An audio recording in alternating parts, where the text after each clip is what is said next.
Chinchofata hata, chinchofata. Sohotstukoi, Jerrod Tate. Chikashasai, Ashlaka, Asayopa, Chukmashki, Yakoke. Hello everybody, my name is Jerrod Tate, and I am a Chickasaw classical composer. My father, Charles, is a Chickasaw Indian from Oklahoma, and he is a tribal judge and a retired special district judge, as well as a classically trained baritone and pianist. And my mother, Patricia, was Manx Irish, and she was a dancer and choreographer.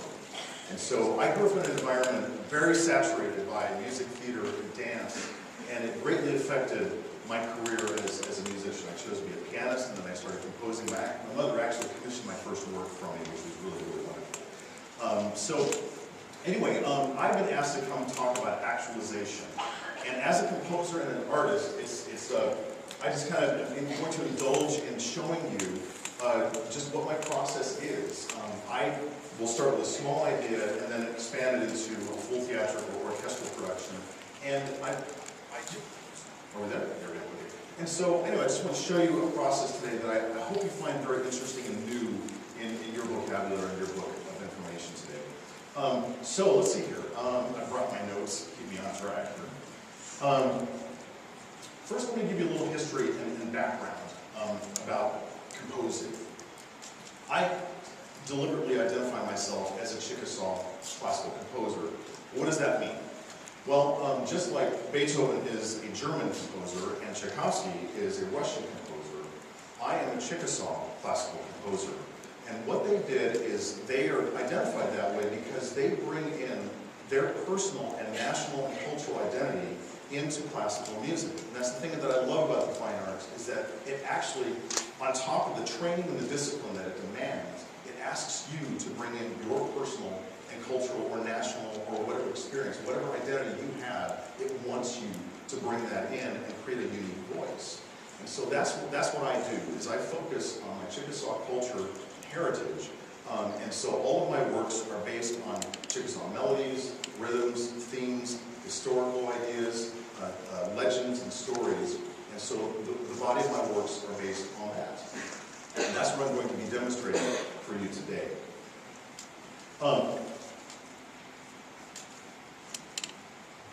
When we talk about bringing in the culture and bringing in the ethos of who you are, for classical musicians and composers, a very big source of inspiration is a composer named Jerrod Tate. He was a Hungarian composer and took that very, very seriously. He was also very classically trained. He went to the Royal Academy of Music in Budapest. So he was an incredible pianist and was composing then as well. But when the wax roll recorder came out at the turn of the century, he went to town with that. And he became literally the first ethnomusicologist of his own people, and he helped found the entire discipline of musicology. And so what it is, he took that wax roll recorder out with horse and buggy into the villages of his own people and started to record all of the music. And so, fortunately, he was not just documenting for himself, but he was actually then preserving the music, because we can hear ancient Hungarian music because of what he recorded. And of course, that started a whole bunch of all the ethnomusicologists going around the world and documenting and preserving old recordings of traditional singers. But Bartók was incredible with this, and what he did is he brought it back home, and he would sit down and listen, he transcribed all of these Hungarian melodies. And based on those melodies, that's where he got all the kernels, his ideas, and he would create new scales, focus on intervals, certain chords, everything that was a brand new harmonic system for himself based in his own folk music. So he is a tremendous, tremendous source of inspiration for a lot of composers. So that's kind of like the classical element that I want to bring to light. The other one is, it goes into what we're going to be talking about here very soon. But I want to give you a little background on what this is all about. I don't know if any of you are familiar with what we call Indian church in Oklahoma. It's not the Native American church, that's a newer development, but when we talk about Indian church, it's a very, very specific thing, a very specific experience, and most tribes in this country have that. And what it specifically is a Christian text sung in native language. And so it actually is a very special and unique, and not necessarily well-known part of a lot of American Indian culture, especially in Oklahoma and with Southeast Indians. And so let me tell you a little bit about that. basically, when you think about just general colonization of the United States, on the eastern part of the United States, it was a very slow process. And so, of course, in that process, we had missionaries, and so Indians converted to Christianity quite easily, actually. And so by the time the removal from Mississippi here to Indian Territory, the missionaries came with them, and we were all attending church and singing in church. And the thing that's so cool about the history of this is that what we did is we took Protestant melodies and sometimes just preserved them the way they are, and then just added, Indian words to them, so that it's sung in the language. But also, of course, since we're all creative people by nature, humans are, we started composing our own hymns for the same text. So there's kind of three different kinds of music in Indian church singing. Some is straight up Protestant, some is kind of a hybrid, and some are brand new melody. And that's the hybrid is what I'm talking about. And then some are actually just traditional melodies composed upon the Christian text and then sung in the language. So it's a really, really important part of Indian culture in the state of Oklahoma. And it's something that's just very, very dear to my heart. And there's a lot of nostalgia. In Indian church, the hymns are sung just as one melody line. There's no accompaniment, and so the group sings the melodies. Let me see here. Let me try staying on track here. One very important thing about this section is that the Protestant-style hymns are all notated and harmonized. Here, we just have words. This right here is the Choctaw hymn number 38. Now, Choctaws and Chickasaws sing out the same hymnal. Our language is virtually the same language. We're just dialects of each other. And so we share this hymnal together. And this hymn, first of all, is absolutely gorgeous. I love it. And second of all, my understanding of the history of this hymn is that it was actually composed on the removal between Mississippi and Oklahoma. And the text is basically encouraging text of be strong for hard times with your faith in God. And so this hymn was composed, and to me it's very, very much Southeast style melody. So I'd like to sing this hymn for you. This is the first verse I'll sing for you.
And this begins our process.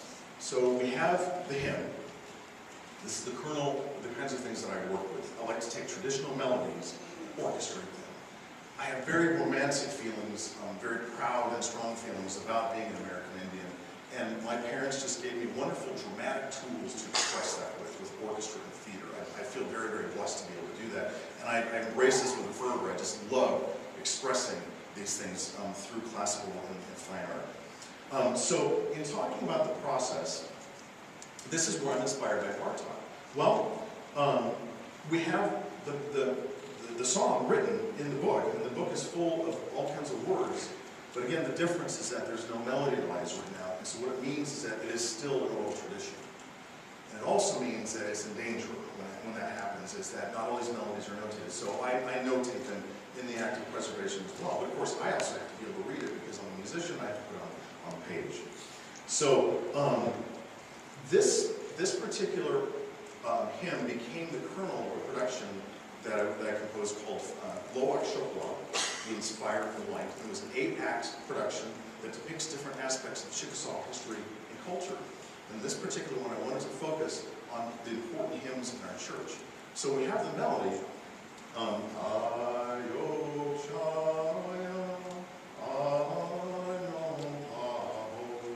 now I need some harmony. So this is where I go to the piano, and I work out harmonies that I just like.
Actually, I skipped over that first video. Let's go ahead and I skipped over the first video. Let's go to the second video. And so, again, in my romantic feelings, I'm thinking back upon a tribal singer singing the song, and got the piano harmonization, but now I need to add some strings and give more of a hymn type of a sound to it. So let's go ahead and play that video.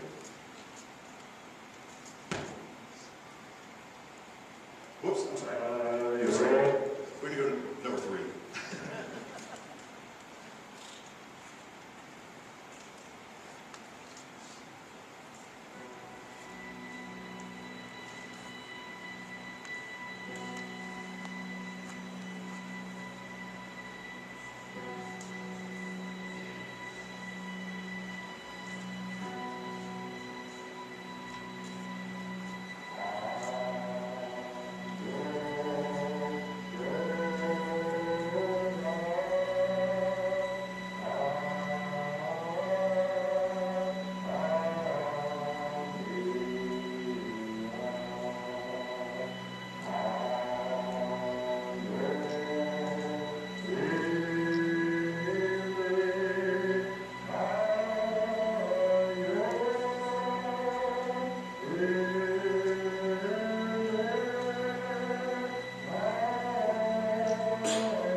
Okay, so step number 3 is to add strings like that and to expand even more. My grandmother waxed nostalgic about the removal, and many communities got together in their churches, in the churches that they were about to leave, and had sermons, final sermons of encouragement and hope. And so that's, I think about that as she talked about it. She actually wrote it down a little story for our family about that as well. And so again, I've got this historic feeling of what was that like to come together, sing the language together, and talk about strength and courage, and walk 800 miles. So anyway, I'd like to take you to the final step.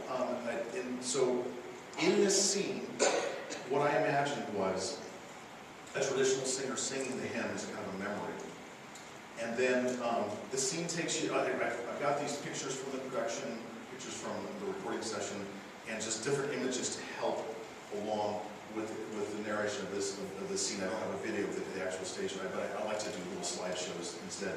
So we start out with the traditional singer singing the song, and then we go into a brass chorale to give it a real nice royal feeling to it. And then I asked Linda Hogan, the Chickasaw author, to write some poetry for it. So you hear the poetry, and then our buddy, our Eugene friend, and actor Richard Ray Whitman read the poetry over the top and talks about the removal, just a few seconds of that. And then we go into what I imagine is the leader and his wife talking to the congregation and telling them everything's going to be okay. And they kind of go back and forth between the melody and some recitatives. And then finally, the final climax of the piece, and we've got images of the removal.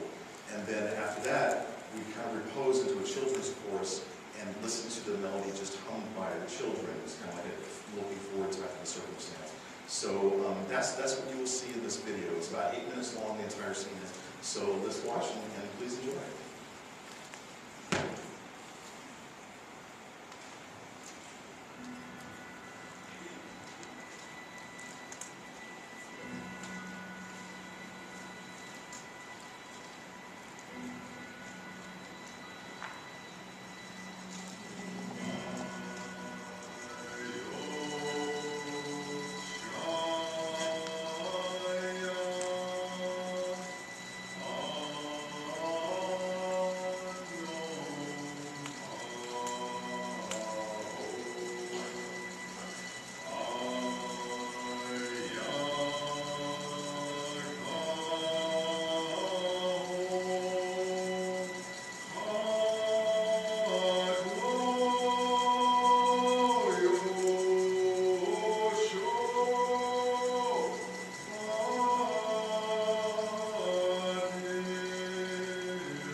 We were a river losing its water.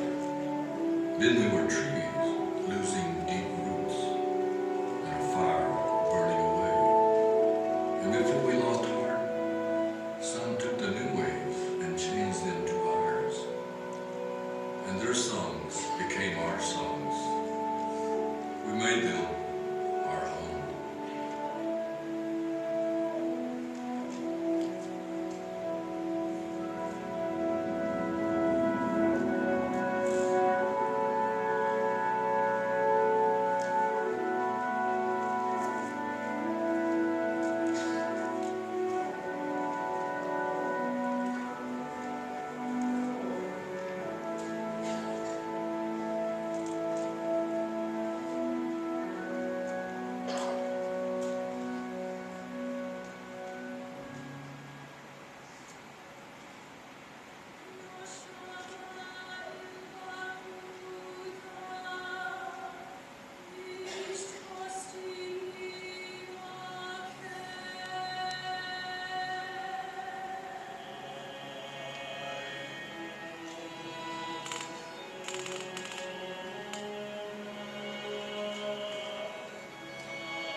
So I'd like to just have a couple thoughts about just getting back to the actualization thing.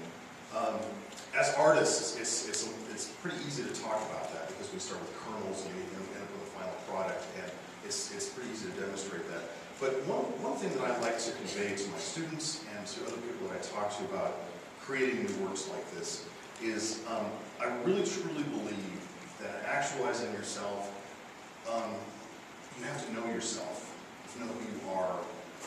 And if you don't, you want to find out, of course. But I think that everybody has a very, very unique experience, a unique community, a unique history. And I think in actualizing yourself, tapping into those unique experiences is always the most powerful message that people have. It's like when something happens to somebody personally, you look at their backstory and you're like, wow, they came from that or that experience or this part of the world or this community or something like that. But our own personal histories, I really believe, drive actualizing really important projects. And they make them very individual in your expression. So anyway, this, like I said, this was an example I thought was the best way to show you how I will take a kernel of an idea in my culture and open it up into a larger expression. And at the end of the day, my goal is to share and to let people have a window into who I am and where I come from. So with that, I'd like to, if there's any questions right now, then I'd like to field any, or is that okay? Or I think we're about out of time for this, so yeah, we're good. Okay, cool. Thank you everybody for listening to that. Before we go, I'd like to introduce to you, there's going to be a special treat of dancers today. And they're actually, I picked some of my music to dance to, which was very, very nice, I appreciate that. But under the direction of Karen Boyles, please welcome the Harding Fine Arts Academy dancers.